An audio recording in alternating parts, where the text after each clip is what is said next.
नमस्कार, मैं रचना शर्मा चढ़ती कला टाइम टीवी देख रहे सभी दर्शकों का स्वागत करती हूं। आप देख रहे हैं हरियाणा के समाचार। समाचारों की शुरुआत से पहले एक नजर आज की मुख्य सुर्खियों पर।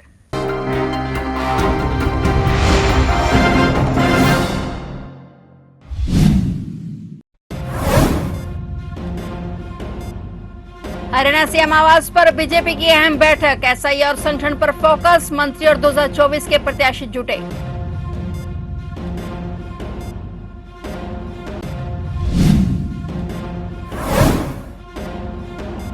रोहतक में राष्ट्रीय तैराक भयानक हादसे का शिकार, मौके पर थमी सांसें, सदमे में परिवार।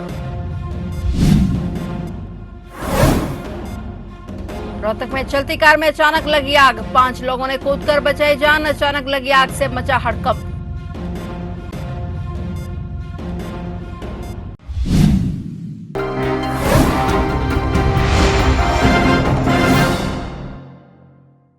और अब समाचार विस्तार से। हरियाणा सीएम आवास पर आज बीजेपी की बैठक बुलाई गई। सीएम नायब सिंह सैनी की अध्यक्षता में यह अहम बैठक हुई। बैठक में एसआईआर और संगठन पर फोकस रहा। वहीं बैठक में मंत्री और 2024 के प्रत्याशी जुटे हुए नजर आए। हरियाणा भाजपा की यह बैठक आज सोमवार को मुख्यमंत्री नायब सिंह सैनी के आवास संत कबीर कुटीर पर हुई और बैठक में प्रदेश के सभी 90 विधानसभा क्षेत्रों से भाजपा के विधायक, मंत्री, जिलाध्यक्ष और 2024 विधानसभा चुनाव में पार्टी के टिकट पर चुनाव लड़ चुके उम्मीदवार पहुंचे। पार्टी संगठन की ओर से विधायकों और चुनाव हारे उम्मीदवारों को एसआईआर की प्रक्रिया, मतदाताओं से संपर्क और जमीनी स्तर पर संगठन की भूमिका को लेकर दिशा निर्देश दिए गए। पार्टी ने इस अभियान के जरिए विधानसभा क्षेत्रों में अपने संगठनात्मक नेटवर्क को भी सक्रिय रखने की रणनीति पर चर्चा की। हिसार के एक नेशनल लेवल के तैराक की रोहतक में सड़क हादसे में मौत हो गई। हादसा तब हुआ जब वह अपने स्कूटर से सोनीपत जा रहा था। इस बीच एक तेज रफ्तार गाड़ी ने उसके स्कूटर को टक्कर मार दी। मौके पर मौजूद लोगों ने घायल व्यक्ति को इलाज के लिए अस्पताल पहुंचाया, लेकिन डॉक्टरों ने उसे मृत घोषित कर दिया। सूचना मिलने पर पुलिस मौके पर पहुंची और शव को कब्जे में लेकर पोस्टमार्टम के लिए भेज दिया। बताया जा रहा है कि मृतक हिसार का रहने वाला था और नेशनल लेवल पर तैराकी प्रतियोगिताओं में हिस्सा ले चुका है। विश्वजीत नैन नेशनल लेवल का स्विमिंग प्लेयर था और पुलिस अधिकारी के मुताबिक मदीना बाईपास पर सड़क हादसे की सूचना मिली थी, जिसमें एक युवक की मौत हो गई थी। पुलिस मौके पर पहुंची और शव को कब्जे में लिया और जांच शुरू की गई। पोस्टमार्टम के बाद शव परिवार को सौंप दिया गया। मृतक के पिता की शिकायत के आधार पर अज्ञात ड्राइवर के खिलाफ केस दर्ज कर लिया गया है और जांच जारी है। पुलिस ने हादसे की जांच शुरू कर दी है। रोहतक के लाड़ौत रोड स्थित बाईपास के पास रविवार रात चलती कार में अचानक आग लग गई और गाड़ी में पति, पत्नी और 2 बच्चों सहित 5 लोग सवार थे। गनीमत ये रही कि सभी समय रहते सुरक्षित बाहर निकल आए। कार मालिक तेज सिंह ने बताया कि वे सिरसा में भतीजे की सगाई से रोहतक लौट रहे थे और लाड़ौत रोड बाईपास पर फ्लाईओवर चढ़ते ही पीछे से बाइक सवारों ने इशारा कर बताया कि गाड़ी से धुआं निकल रहा है। तुरंत सभी परिजन गाड़ी से बाहर आ गए। सूचना पर फायर ब्रिगेड मौके पर पहुंची और करीब 20 मिनट में आग पर काबू पाया गया। तब तक गाड़ी पूरी तरह से जलकर खाक हो चुकी थी। तेज सिंह ने बताया कि गाड़ी की हाल ही में सर्विस हुई थी और आग लगने के कारण शॉर्ट सर्किट हो सकता है। उन्होंने बाइक सवारों और फायर कर्मियों का आभार जताया। पुलिस ने मौके पर पहुंचकर गाड़ी को साइड करवाया। हादसे में किसी को चोट नहीं आई है।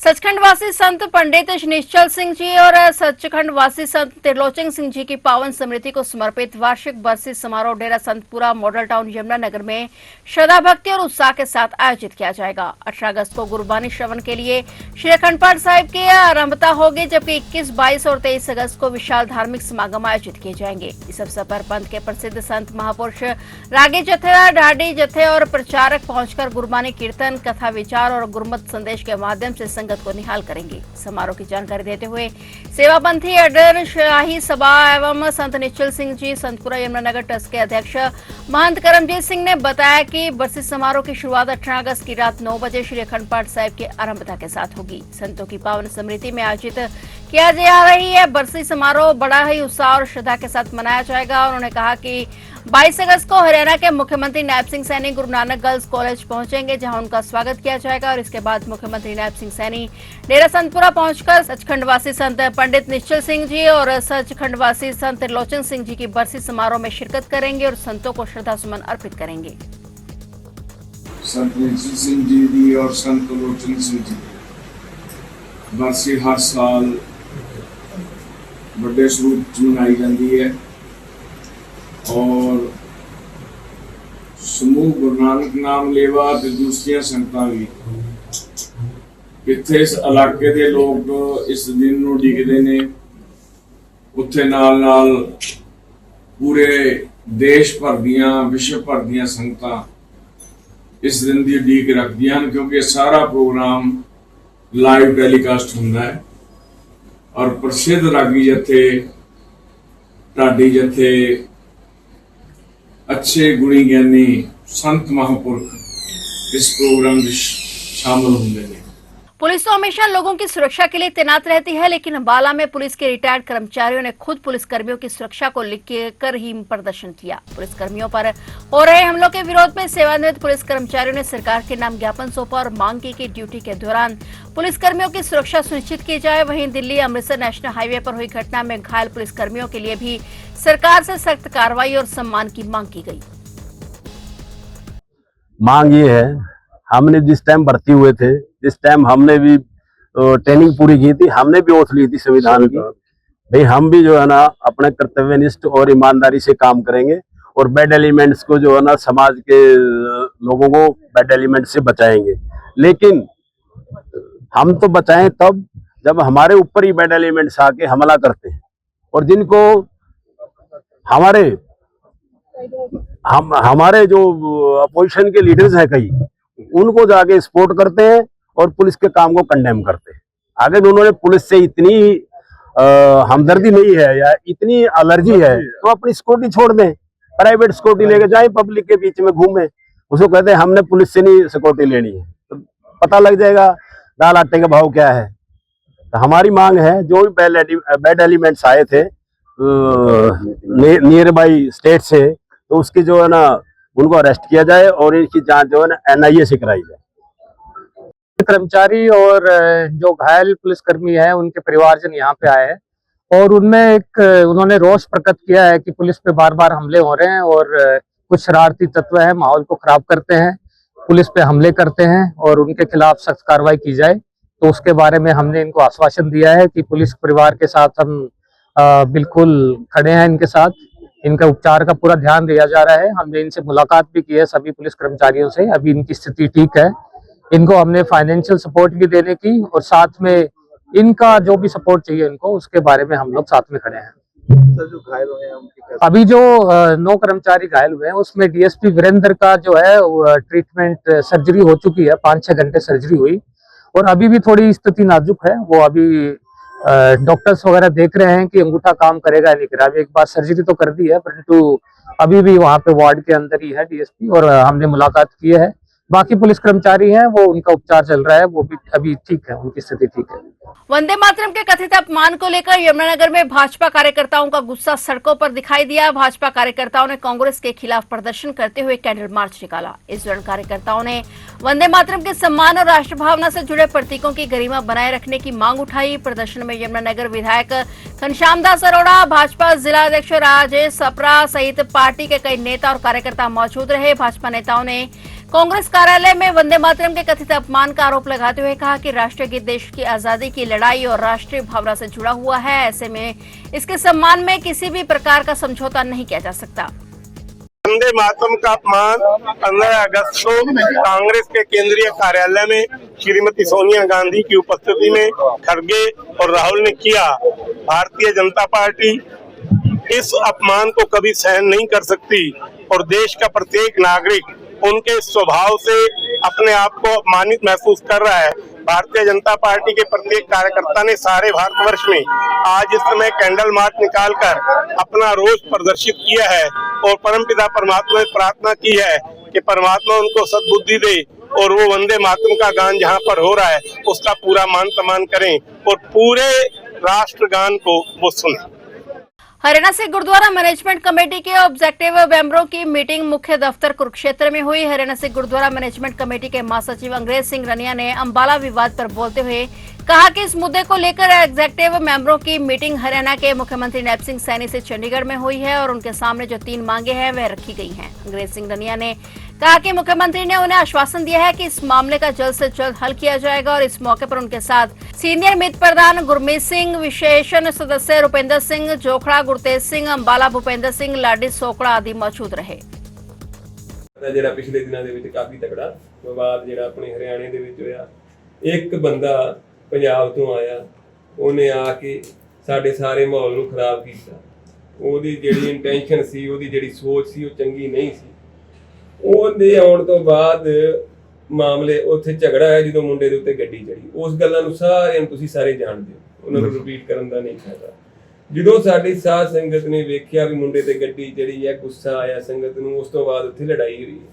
ਲੜਾਈ ਹੋਣ ਤੋਂ ਬਾਅਦ ਸਾਡੇ ਮੈਂਬਰ ਸਾਹਿਬਾਨਾਂ ਨੇ ਕੋਸ਼ਿਸ਼ ਕੀਤੀ ਕਿ ਉੱਥੇ ਜਾ ਕੇ ਆਪਾਂ ਐਸਪੀ ਸਾਹਿਬ ਨਾਲ ਗੱਲਬਾਤ ਕਰਕੇ ਤੇ ਉਹਦੇ ਤੇ ਪਰਚਾ ਦਰਜ ਕਰਵਾਈਏ, ਕਿਉਂਕਿ ਸਾਡੇ ਬੰਦਿਆਂ ਤੇ ਪਰਚਾ ਦਰਜ ਹੋ ਚੁੱਕਿਆ ਸੀ। ਜਿਹੜੀ ਪਰਚਾ ਦਰਜ ਕਰਨ ਦੇ ਵਿੱਚ ਦੇਰੀ ਹੋਈ, ਪ੍ਰਸ਼ਾਸਨ ਇਹਨਾਂ ਨੂੰ, ਸਾਡੇ ਜਿਹੜੇ ਮੈਂਬਰ ਸਾਹਿਬਾਨ ਜਾਂਦੇ ਰਹੇ, ਉਹਨਾਂ ਨੂੰ ਢਿੱਲੀਆਂ ਗੱਲਾਂ ਕਰ ਦਿੱਤੇ हैं, शाम को कर देंगे, सवेरे कर देंगे। ਉਸ ਗੱਲਾਂ ਬਾਤਾਂ ਨੇ ਪ੍ਰਸ਼ਾਸਨ ਦੇ ਢਿੱਲੇ ਰਵੱਈਏ ਨੇ, ਉਹਨਾਂ ਨੇ ਨੈਗੋਸ਼ੀਏਸ਼ਨ ਸਹੀ ਤਰੀਕੇ ਨਾਲ ਨਹੀਂ ਕੀਤੀ। ਉਹਦੇ ਕਾਰਨ ਸਾਡਾ ਜਿਹੜਾ ਇਹ ਵਿਵਾਦ ਹੈ, ਸੰਗਤ ਦੇ ਵਿੱਚ ਗੁੱਸਾ ਜਾਗਿਆ, ਸਿੱਖ ਸੰਗਤਾਂ ਨੂੰ ਗੁੱਸਾ ਆਇਆ ਵੀ ਇੱਕ ਦੁਸ਼ਟ ਬੰਦਾ ਜਿਹੜਾ ਪੰਜਾਬ ਦੇ ਵਿੱਚ, ਜਿਹਦੀ ਬਿਲਕੁਲ ਵੀ ਪੰਜਾਬ ਦੇ ਲੋਕਾਂ ਨੇ ਇਹਨੂੰ ਨਕਾਰਿਆ ਹੋਇਆ ਬੰਦਾ, ਜਿਹੜਾ ਮੇਰੇ ਹਿਸਾਬ ਨਾਲ ਜੇ ਉਹਦਾ ਪਿਛਲਾ ਰਿਕਾਰਡ ਆਪਾਂ ਵੇਖੀਏ 2.5-3 ਸਾਲਾਂ ਦਾ, ਕਦੇ ਉਹ ਕਿਸੇ ਗੁਰੂ ਘਰ ਦੇ ਵਿੱਚ ਮੈਂ ਨਹੀਂ ਉਹਨੂੰ ਵੇਖਿਆ ਵੀ ਅਰਦਾਸ ਕਰਨ ਗਿਆ ਹੋਵੇ, ਮੱਥਾ ਟੇਕਣ ਗਿਆ ਹੋਵੇ। ਉਹ ਹਮੇਸ਼ਾ ਵਿਵਾਦ ਪੈਦਾ ਕਰਨ ਵਾਸਤੇ, ਸਿੱਖਾਂ ਦੇ ਵਿੱਚ, ਹਿੰਦੂਆਂ ਦੇ ਵਿੱਚ ਵਿਵਾਦ ਪੈਦਾ ਕਰਨ ਵਾਸਤੇ ਉਹਦੀਆਂ ਕੋਸ਼ਿਸ਼ਾਂ ਚੱਲਦੀਆਂ ਰਹਿੰਦੀਆਂ। ਉਹ ਆਪਦੀਆਂ ਕੋਸ਼ਿਸ਼ਾਂ ਦੇ ਵਿੱਚ ਉਹਦਾ ਸਫਲ ਵੀ ਹੋ ਗਿਆ, ਉਹਨੇ ਵਿਵਾਦ ਖੜਾ ਕੀਤਾ। ਜਿਹੜਾ ਉਹ ਵਿਵਾਦ ਹੋਇਆ, ਉਸ ਤੋਂ ਬਾਅਦ 13 ਤਰੀਕ ਦੀ ਹਰਿਆਣਾ ਸਿੱਖ ਗੁਰਦੁਆਰਾ ਪ੍ਰਬੰਧਕ ਕਮੇਟੀ ਦੀ ਕਾਲ ਸੀ। ਉਦੋਂ ਵੀ ਪ੍ਰਸ਼ਾਸਨ ਦੇ ਨਾਲ ਸਾਡੇ ਮੈਂਬਰ ਸਾਹਿਬਾਨਾਂ ਦਾ, ਸਾਰਾ ਪ੍ਰਧਾਨ ਜੀ ਦਾ, ਸਭ ਦਾ ਰਾਬਤਾ ਚੱਲੀ ਜਾਂਦਾ ਸੀ। ਪਰ ਮੌਕੇ ਤੇ ਤੁਹਾਨੂੰ ਸਾਰਿਆਂ ਨੂੰ ਪਤਾ ਹੈ, ਆਖਰ ਤੇ ਜਦੋਂ ਧਰਨਾ ਚੱਕਣ ਦਾ ਟਾਈਮ ਆਇਆ, ਉਸ ਟਾਈਮ ਉੱਥੇ ਗਾਸੂ ਗੈਸ ਦੇ ਗੋਲੇ ਚਲਾਏ ਗਏ, ਲਾਠੀ ਚਾਰਜ ਕੀਤਾ। ਉਹਦੇ ਨਾਲ ਸਾਡਾ ਸਾਰੀ ਸਿੱਖ ਸੰਗਤਾਂ ਨੂੰ ਰੋਸ਼ ਹੈ, ਉਹਦਾ ਸਾਨੂੰ ਬੜਾ ਦੁੱਖ ਹੈ। ਮੰਦਭਾਗੀ ਘਟਨਾ ਹੋਈ, ਇਹ ਹੋਣੀ ਨਹੀਂ ਸੀ ਚਾਹੀਦੀ, ਕਿਉਂਕਿ ਪਿਛਲੇ ਜਿਹੜੇ 2 ਸਾਲ ਨੇ, ਜਦੋਂ ਦੀ ਹਰਿਆਣਾ ਸਿੱਖ ਗੁਰਦੁਆਰਾ ਪ੍ਰਬੰਧਕ ਕਮੇਟੀ ਦਾ ਗਠਨ ਹੋਇਆ, ਉਦੋਂ ਤੋਂ ਲੈ ਕੇ ਹਰਿਆਣਾ ਸਰਕਾਰ ਨੇ ਬੜੇ ਵਧੀਆ ਕੰਮ ਸਿੱਖ ਸੰਗਤਾਂ ਵਾਸਤੇ ਹਰਿਆਣੇ ਦੇ ਵਿੱਚ ਕੀਤੇ। ਚਾਹੇ ਸਾਡੇ ਗੁਰੂ ਸਾਹਿਬਾਨਾਂ ਦੇ ਇਤਿਹਾਸ ਦਰਜ ਕਰਨ ਦੀ ਗੱਲ ਆਈ, ਗੁਰੂ ਤੇਗ ਬਹਾਦਰ ਪਾਤਸ਼ਾਹ ਦਾ ਸ਼ਹੀਦੀ ਸ਼ਤਾਬਦੀ ਸਮਾਗਮ ਮਨਾਉਣ ਦੀ ਗੱਲ ਆਈ, ਹੋਰ ਬੜੇ ਜਹਾਜ਼ ਯਾਤਰਾ ਚਾਲੂ ਕੀਤੀ, ਰੇਲ ਯਾਤਰਾ ਚਾਲੂ ਕੀਤੀ, ਅਨੇਕਾਂ ਕੰਮ ਕੀਤੇ। ਪਰ ਉਹ ਸਾਰੇ ਕੰਮ ਜਦੋਂ ਸਾਡਾ ਉੱਥੇ ਮਸਲਾ ਵਿਗੜ ਗਿਆ, ਉਹਨਾਂ ਗੱਲਾਂ ਨੇ ਸਾਡਾ ਵਿਵਾਦ ਪੈਦਾ ਕੀਤਾ, ਉਹਦਾ ਸਾਨੂੰ ਨੁਕਸਾਨ ਹੋਇਆ। ਹਰਿਆਣੇ ਦੀ ਸਰਕਾਰ ਨੂੰ ਵੀ ਹੋਇਆ, ਸਾਨੂੰ ਵੀ ਹੋਇਆ, ਸਿੱਖ ਸੰਗਤਾਂ ਨੂੰ ਵੀ, ਸਾਡੇ ਬੰਦੇ ਵੀ ਚੋਟਾਂ ਲੱਗੀਆਂ, ਸਾਡੀਆਂ ਗੱਡੀਆਂ ਟੁੱਟੀਆਂ, ਉਹਦਾ ਬੜਾ ਵੱਡਾ ਨੁਕਸਾਨ ਹੋਇਆ। ਤੇ ਸਾਰੀਆਂ ਸੰਗਤਾਂ ਦੇ ਵਿੱਚ ਰੋਸ਼ ਉਸ ਗੱਲ ਦਾ। ਕੱਲ ਮਾਣਯੋਗ ਹਰਿਆਣੇ ਦੇ ਮੁੱਖ ਮੰਤਰੀ ਸਾਹਿਬ ਨਾਲ ਸਾਡੀ ਮੀਟਿੰਗ ਹੋਈ, ਐਡਜੈਕਟਿਵ ਬਾਡੀ ਨੂੰ ਬੁਲਾਇਆ, ਜਿਹਦੇ ਵਿੱਚ ਸਰਦਾਰ ਗੁਰਮੀਤ ਸਿੰਘ ਜੀ ਰਾਮਸਰ ਜਿਹੜੇ ਮੌਕੇ ਤੇ ਮੌਜੂਦ ਸੀ, ਮੈਂ ਸੀ, ਸਰਦਾਰ ਬਲਵਿੰਦਰ ਸਿੰਘ ਪਿੰਡਰ ਸਾਹਿਬ ਸੀ, ਜਿਹੜੇ ਪੰਜੋਖਰਾ ਸਾਹਿਬ ਤੋਂ ਮੈਂਬਰ ਨੇ, ਸਰਦਾਰ ਰੁਪਿੰਦਰ ਸਿੰਘ ਔਰ ਆਪਣੇ ਸਰਦਾਰ ਗੁਰਵੀਰ ਸਿੰਘ, ਅਤੇ ਮਤਲਬ 5-6 ਬੰਦੇ ਜਿਹੜੇ ਨੇੜੇ ਸੀ, ਉਹ ਉੱਥੇ ਪਹੁੰਚੇ, ਗਾ ਕੇ ਗੱਲਬਾਤ ਕੀਤੀ। ਅਸੀਂ ਇਹ ਸਾਰੇ ਵਿਵਾਦ ਵਾਸਤੇ ਸੀਐਮ ਸਾਹਿਬ ਨਾਲ ਸਾਰੀ ਗੱਲਬਾਤ ਕੀਤੀ ਹੈ ਔਰ ਪੋਜ਼ਿਟਿਵ ਗੱਲਬਾਤ ਹੋਈ ਹੈ। ਆਉਣ ਵਾਲੇ ਦਿਨਾਂ ਦੇ ਵਿੱਚ ਵਧੀਆ ਤਰੀਕੇ ਨਾਲ ਵਿਵਾਦ ਹੱਲ ਹੋਵੇਗਾ। ਅਸੀਂ ਆਪਦੀਆਂ ਜਿੰਨੀਆਂ ਸਾਡੀਆਂ ਮੰਗਾਂ ਸੀ, ਅਸੀਂ 25 ਤਰੀਕ ਦੀ ਕਾਲ ਦੇ ਰੱਖੀ ਹੈ, ਜਿੰਨੀਆਂ ਸਾਡੀਆਂ ਮੰਗਾਂ ਸੀਗੀਆਂ ਅਸੀਂ ਸਾਰੀਆਂ ਮੁੱਖ ਮੰਤਰੀ ਸਾਹਿਬ ਦੇ ਅੱਗੇ ਰੱਖੀਆਂ। हरियाणा सरकार ने प्रधानमंत्री नरेंद्र मोदी के स्वच्छ भारत मिशन के विजन को आगे बढ़ाते हुए राज्य में कई विशेष स्वच्छता अभियान शुरू किए हैं। इनमें हरियाणा शहर स्वच्छता अभियान, विशेष शहरी निकाय स्वच्छता ड्राइव और स्वच्छ कुरुक्षेत्र जैसे जन आंदोलन शामिल हैं, जिनका उद्देश्य पूरे प्रदेश को स्वच्छ और सुंदर बनाना है। मुख्यमंत्री नायब सिंह सैनी की सोच है कि शहर और गाँव को सुंदर और स्वच्छ बनाने के लिए प्रत्येक व्यक्ति का जागरूक होना जरूरी है। जब प्रत्येक व्यक्ति सफाई का महत्व समझने लगेगा और अपने आसपास सफाई का ध्यान रखेगा, तो हमारे गली मोहल्ले, गांव, शहर, देश प्रदेश भी स्वच्छता की ओर बढ़ेंगे। उन्होंने कहा कि स्वच्छता समाज की सबसे बड़ी जरूरत है और सभी के सहयोग से ही स्वच्छ हरियाणा, स्वच्छ भारत का सपना साकार हो सकता है। नायब सरकार ने सभी प्रदेशवासियों से हरियाणा को स्वच्छ रखने की अपील की है।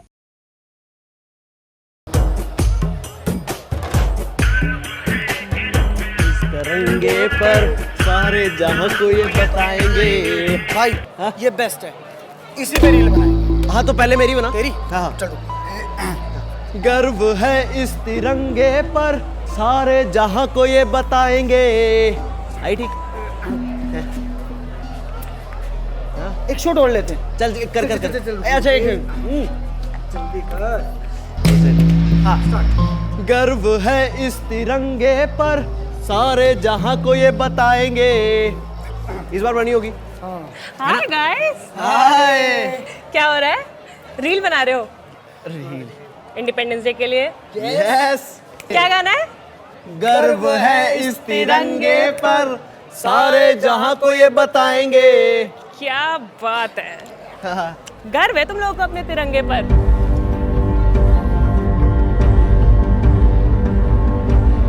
क्या कभी सोचा है कि हमारे तिरंगे को भी हम पर गर्व है? तिरंगे का सम्मान सिर्फ उसे ऊंचा लहराने में नहीं, बल्कि उस मिट्टी को साफ रखने में भी है जिस पर हम उसे लहराते हैं। अंडरस्टूड? डस्टबिन। इस बार तिरंगा लेकर सिर्फ चले नहीं, अपने पीछे स्वच्छता की एक मिसाल भी छोड़ें। तिरंगे पर गर्व करना देशभक्ति है और अपने देश को उस गर्व के योग्य बनाना हमारी जिम्मेदारी। तो आइए इस स्वतंत्रता दिवस अपने भीतर की एक नई लड़ाई लड़ें, अपनी छोटी छोटी बुरी आदतों पर जीत हासिल करें और अपने घर, अपने हरियाणा और अपने देश को स्वच्छ, सुंदर और गौरवशाली बनाएं। सभी हरियाणा वासियों को नमस्कार।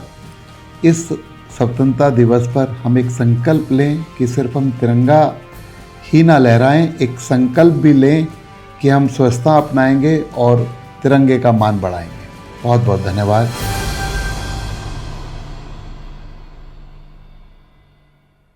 तो आप देख रहे थे हरियाणा के समाचार, और नए समाचारों के साथ फिर से हाजिर होंगे। तब तक के लिए देखते रहिए चढ़ती कला टाइम टीवी, और अब मुझे दीजिए इजाजत। धन्यवाद।